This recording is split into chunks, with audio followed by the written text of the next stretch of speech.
শেখ হাসিনার বিরুদ্ধে বাংলাদেশে বিভিন্ন থানায় আদালতে হত্যা মামলা দায়ের হয়েছে।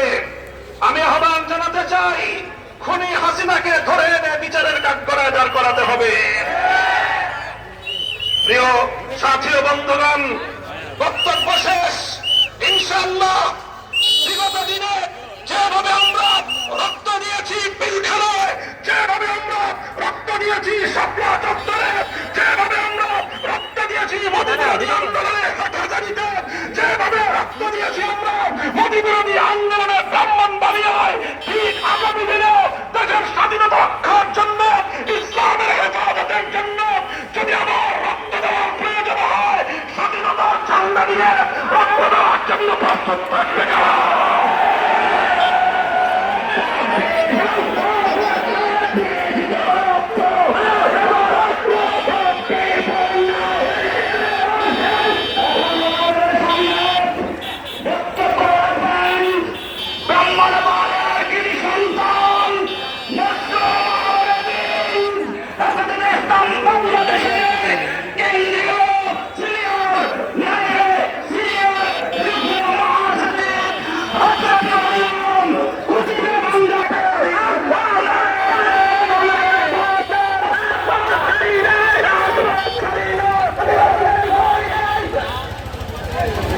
نحمده ونصلي على رسوله الكريم. أما بعد